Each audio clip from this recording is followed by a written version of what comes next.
Hello everyone, क्या हाल चाल सबके। उम्मीद करता हूं बिल्कुल बढ़िया होंगे। मैं हूं आपका मैथमेटिक्स कोच आशीष भाटिया और आज इस वीडियो के थ्रू मैं आप सबका एक बहुत इंपॉर्टेंट डाउट कवर अप करने वाला हूं। बहुत सारे स्टूडेंट्स को जो क्लास 11th में एंटर कर रहे हैं उनको ये डाउट है कि 11th में हमारे को कोर मैथ्स लेना चाहिए या अप्लाइड मैथ्स लेना चाहिए। हम स्ट्रीम तो डिसाइड कर चुके हैं, बट हमें ये नहीं पता कि उस स्ट्रीम के लिए कोर मैथ्स बेटर है या अप्लाइड मैथ्स बेटर है। कहीं अप्लाइड मैथ्स लेने के लिए मैं अप्लाइड लेने के बाद मैं कहीं कुछ कोर्सेज के लिए एलिजिबल नहीं रहूं तो क्या कोर मैथ्स से हमारे पास एडवांटेज रहेगी बेटर स्कोर करने की क्लास 12th में? क्या अप्लाइड मैथ्स मुझे मेरे फ्यूचर में आने वाले कोर्सेज में हेल्प करेगा? तो ये सारे के सारे डाउट्स आपके इस वीडियो के थ्रू कवर अप किए जाएंगे। तो वीडियो को पूरा एंड तक देखना है और आज ये आपका कंफ्यूजन हमेशा के लिए क्लियर हो जाएगा कि आपको अप्लाइड मैथ्स चूज करना चाहिए या कोर मैथ्स चूज करना चाहिए। सबसे पहले 3 इयर्स बैक सीबीएसई ने अप्लाइड मैथ सब्जेक्ट को ऑप्शनल सब्जेक्ट यानी कि एडिशनल सब्जेक्ट से हटा के एक इलेक्टिव सब्जेक्ट में कन्वर्ट कर दिया। अप्लाइड मैथ्स का सब्जेक्ट पहले भी सीबीएसई की लिस्ट में था, बट वो बाकी अदर सब्जेक्ट जैसे म्यूजिक, सिंगिंग, इस तरह जैसे कुकिंग, ठीक है, इस तरह के सब्जेक्ट के थ्रू एडिशनल सब्जेक्ट में था और उसका सब्जेक्ट कोड होता था 841। और कोर मैथ्स जो है, जो हमारे पास जो मैथमेटिक्स के नाम से ही जाना जाता था, जो मेन मैथ्स होता था, उसका सब्जेक्ट कोड होता था 041। बट सीबीएसई ने 3 इयर्स बैक जो एडिशनल मैथ्स अप्लाइड मैथ्स है उसको एडिशनल मैथ्स से हटा के मेन मैथ्स में मेन सब्जेक्ट में कन्वर्ट कर दिया और इसका कोड हो गया 241। तो अब आपके पास अप्लाइड मैथ्स एक मेन सब्जेक्ट है, ठीक है। तो अब आपके पास ऑप्शन है, आप कोर मैथ्स जो ट्रेडिशनल मैथ्स है हमारा उसमें या अप्लाइड में से आप कौन सा मैथ चूज करोगे। तो अगर आप जिस स्ट्रीम के ऊपर आपने अपना करियर बेस करा है, आपने 11th में जो स्ट्रीम चूज करी है, आपको उसके अकॉर्डिंग देखना है कि आपको कौन सा सब्जेक्ट चूज करना है। सबसे पहले अगर आप एक साइंस स्ट्रीम के स्टूडेंट हैं तो आपके पास कोई ऑप्शन नहीं है, आपको सिर्फ और सिर्फ कोर मैथ्स ही चूज करना है। आपको सिर्फ और सिर्फ क्या करना है, कोर मैथ्स ही चूज करना है। आपके पास अप्लाइड मैथ्स के लिए कोई ऑप्शन नहीं। तो अगर आप साइंस स्ट्रीम से हैं तो आज आपका डाउट हमेशा के लिए क्लियर कि आपके लिए सिर्फ कोर मैथ्स पार्ट है, अप्लाइड मैथ्स नहीं है, ठीक है। अब अगर आप एक कॉमर्स और एक आर्ट्स स्टूडेंट हैं तो आपके पास बेटा दो ऑप्शन है। तो आपने या तो क्लास 10th में बेसिक मैथ्स लिया होगा या तो स्टैंडर्ड मैथ्स लिया होगा। तो अगर क्लास 10th में आपने बेसिक मैथ लिया है तो भी आपके पास सिर्फ अप्लाइड मैथ्स का ऑप्शन है, आपके पास कोर मैथ्स का ऑप्शन है ही नहीं। तो यहां पर बेटा हमारे पास मेजॉरिटी ऑफ स्टूडेंट्स को यह क्लैरिफाई हो जाता है कि उनको क्या ऑप्शन अवेलेबल है। साइंस स्ट्रीम के लिए सिर्फ कोर मैथ्स, अप्लाइड मैथ्स है ही नहीं। और अगर आपके पास क्लास 10th में बेसिक मैथ्स था और आप क्लास 11th में भी मैथ्स लेना चाहते हैं तो आपके पास सिर्फ और सिर्फ अप्लाइड मैथ्स का ऑप्शन है और कोई ऑप्शन आपके पास नहीं है। अब बात करते हैं उन स्टूडेंट्स की जिन्होंने क्लास 10th में स्टैंडर्ड मैथ्स लिया है और जिनमें है मेन कंफ्यूजन है कि उनको अप्लाइड मैथ्स ऑप्ट करना चाहिए या कोर मैथ्स।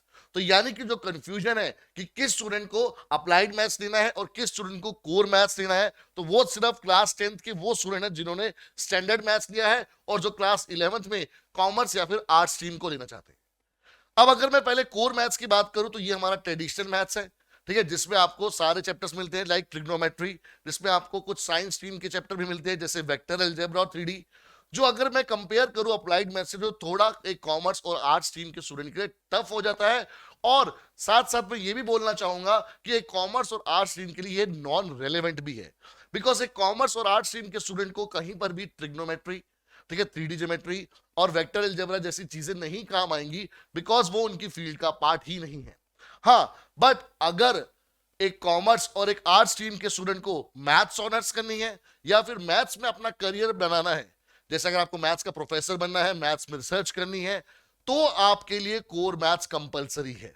तो आपके लिए क्या है, कोर मैथ्स क्या है, कंपलसरी है, ठीक है। बट अगर आपको मैथ्स ऑनर्स नहीं करनी, मैथ्स में अगर आपको टीचर या रिसर्चर नहीं बनना है, तो आपके पास अप्लाइड मैथ्स और कोर मैथ्स में से ऑप्शन है।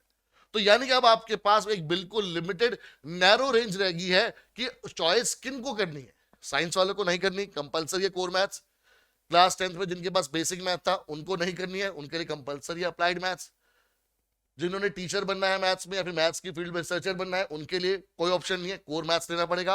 अब जिनको सिर्फ मैथ्स एक सब्जेक्ट क्लास 11th-12th में रखना है ताकि वो फ्यूचर में 11th जो आपके कोर्सेज हैं 11th-12th के बाद ग्रेजुएशन में है या फिर आपके पास सीए के जो कैसे कोर्सेज में होगी जहां पर उनकी हेल्प हो सकती है, या फिर अगर वो कुछ ऐसी फील्ड में करियर बनाना चाहते हैं जहां पर मैथ्स का बेसिक आपको चाहिए होगा, तो वो चॉइस है उनके पास कि उनको अप्लाइड मैथ्स लेना है या फिर कोर मैथ्स लेना है। ठीक है, तो कोर मैथ्स तो ट्रेडिशनल मैथ्स चला आ ही रहा है। यहां मैं बात करूंगा कि क्या एडवांटेजेस है आपके पास अप्लाइड मैथ्स लेने की, जिसकी वजह से सीबीएसई ने स्पेशली एडिशनल सब्जेक्ट्स हटा के एक मेन सब्जेक्ट बना दिया है। तो अगर हम बात करें बेटा सबसे पहले कि वाई अप्लाइड मैथ्स, तो सबसे पहले ये स्पेशली डिजाइन करा गया है कॉमर्स स्टूडेंट के लिए। ठीक है, फिर साथ में भी बोलूंगा आर्ट स्टूडेंट्स के लिए भी, क्योंकि यहां पर जो स्टूडेंट्स हैं, जो आप टॉपिक पढ़ोगे वो सारे के सारे बेटा आपके प्रैक्टिकल सब्जेक्ट से रिलेटेड होंगे, जैसे अकाउंट्स एंड इकोनॉमिक्स। और यहां पर जो आप टॉपिक्स पढ़ोगे उसको आप रिलेट कर सकोगे डेली लाइफ से। फॉर एग्जाम्पल, इनकम टैक्स कैसे कैलकुलेट होता है, जीएसटी कैसे कैलकुलेट होता है, इन सब का आप जो थ्योरेटिकल पार्ट है वो तो आप अकाउंट्स में या फिर इकोनॉमिक्स में पढ़ोगे, बट इसका जो प्रैक्टिकल अप्रोच है वो आप मैथ्स में पढ़ोगे। ठीक है, और कौन से मैथ्स में? सिर्फ अप्लाइड मैथ्स में, कोर मैथ्स में ये ऑप्शन नहीं है। फिर आपके पास जितना स्टैटिस्टिकल पार्ट है, ठीक है, जैसे कोरिलेशन रिग्रेशन हो गया, जैसे आपके पास इन्फ्रेंशियल स्टैटिस्टिक्स हो गया, जैसे आपके पास प्रोबेबिलिटी डिस्ट्रीब्यूशंस होगी। ठीक है, तो जो आपके पास कोर स्टैटिस्टिक्स वाला पार्ट है जो एक कॉमर्स स्टूडेंट को बहुत ज्यादा हेल्प करता है, तो वो भी आप अप्लाइड मैथ्स के अंदर पढ़ोगे। उसका स्कोप कोर मैथ्स के परव्यू में है ही नहीं। और जो सबसे बड़ी एडवांटेज अगर मैं आपको बताऊं कि 11th-12th के बाद जो आपके पास एडवांटेज रहेगी अप्लाइड मैथ्स लेने की, वो क्या है कि ये जो आपका सिलेबस होगा 11th और 12th का मिला के, वो 90%, ऑलमोस्ट 90% सिलेबस आपका सेम है। किससे? सीए फाउंडेशन के पेपर 3। भाई अगर एक कॉमर्स स्टूडेंट है तो उसका सबसे पहला टारगेट जनरली ये रहता है कि उसको सीए बनना है। और सीए बनने के लिए आपको पता है कि सीए फाउंडेशन का सबसे पहले एग्जाम देना होता है, जिसमें 4 पेपर होते हैं। उसमें से जो पेपर 3 है उसका नाम होता है business maths and logical reasoning. तो वो 100 मार्क्स का पेपर होता है। तो उस 100 मार्क्स में से अराउंड 90 या 90 का ज्यादा ही जो सिलेबस है वो एग्जैक्टली सेम है, एग्जैक्टली सेम है। किससे? जो आप क्लास 11th और 12th में अप्लाइड मैथ्स के सिलेबस का पार्ट पढ़ोगे। तो यानी कि आपकी सीए की प्रिपरेशन आपकी क्लास 11th और 12th से ही स्टार्ट होगी। और यही अगर मैं कोर मैथ्स से कंपेयर करूं तो सिर्फ 30 से 40% सिलेबस सेम होगा। सिर्फ 30 से 40% सिलेबस क्या होगा? सेम होगा। बट अप्लाइड मैथ्स में 90%। तो आप समझ सकते हो कि क्यों इसको सीबीएसई ने मेन सब्जेक्ट में कन्वर्ट करा है, कि मोस्टली बच्चे कॉमर्स स्ट्रीम के सीए को ऑप्ट करना चाहते हैं। ठीक है, तो सीए में आपको बेटा सीए फाउंडेशन का एग्जाम देना पड़ेगा, तो वहां पर ही आपकी हेल्प हो जाएगी। और सिर्फ सीए फाउंडेशन में नहीं, एक कॉमर्स का स्टूडेंट क्या करेगा? बीकॉम ऑनर्स करेगा या इको ऑनर्स करेगा या स्टैट्स ऑनर्स करेगा, मैं इंग्लिश ऑनर्स को स्किप कर रहा हूं, या फिर इसी तरह के कोर्सेज करेगा। और उन सब में भी आपको जो मैथ्स मिलेगा वो एक्सटेंडेड पार्ट होगा अप्लाइड मैथ्स का, क्योंकि वहां पर इन जगह पर जो आप मैथ्स पढ़ते हो उसको बोला जाता है बिजनेस मैथमेटिक्स। ठीक है, तो जैसे जो सीए में मैथ्स का एग्जाम है उसका नाम बिजनेस मैथमेटिक्स है, और आपने देख लिया कि 90% सिलेबस आपका कवर अप हो जाता है वहां पर। तो ऐसे ही बेटा यहीं पर आप जो मैथ्स पढ़ोगे वो एक्सटेंडेड पार्ट होगा जो आपने अप्लाइड मैथ्स में पढ़ा होगा, और कोर मैथ्स वालों को वो सब दोबारा से पढ़ना पड़ेगा। ठीक है, तो वहां पर आप लोग एडवांटेज में रहते हो। फिर अगर आप एक्चुअल साइंस करते हो, बिकॉज नेक्स्ट जो कॉमर्स के स्टूडेंट्स के पास ऑप्शन होता है वो एक्चुअल साइंस होता है, तो वहां पर बेटा आपके पास उसके सिलेबस में सिमिलैरिटी मिलती है आपको। उसका जो सबसे फर्स्ट पेपर होता है, ठीक है, जिसको CS1 पेपर बोलते हैं उसका जो सिलेबस है उसमें काफी हद तक सेम है अप्लाइड मैथ से, और फिर उसका आगे एक्सटेंडेड पार्ट है, बट बेसिक सारा आपका अप्लाइड मैथ्स का है। बट अगर आप डाटा साइंस में, डाटा एनालिसिस में करियर बनाना चाहते हैं तो भी आपको अप्लाइड मैथ्स ही काम आएगा। मेरे बहुत सारे फ्रेंड्स ऐसे हैं, क्योंकि मैं इंजीनियरिंग बैकग्राउंड से हूं खुद, जो डाटा साइंस और डाटा एनालिसिस में इंजीनियरिंग के बाद करियर बना रहे हैं। बट उनके इंटरव्यूज में भी जब वो फील्ड में जाते हैं तो उनसे जो अप्लाइड मैथ्स के बच्चे 11th-12th में बेसिक कॉन्सेप्ट पढ़ते हैं उनके क्वेश्चन पूछे जाते हैं, उनके फॉर्मूले पूछे जाते हैं, क्योंकि आपका पूरा आर्टिफिशियल इंटेलिजेंस, कोरिलेशन, रिग्रेशन, ठीक है, और स्टैट्स के ऊपर ही है। ये सारा का सारा आप क्लास 11th-12th में पढ़ते हो, but through applied maths, not through core maths. और जो 11th-12th के स्टूडेंट है उनके लिए सबसे बड़ी एडवांटेज क्या है कि इट इज मच इजियर। क्योंकि यार जो आप लोगों को सबसे ज्यादा तंग करती है क्लास 11th-12th में वो क्या है? ट्रिगो।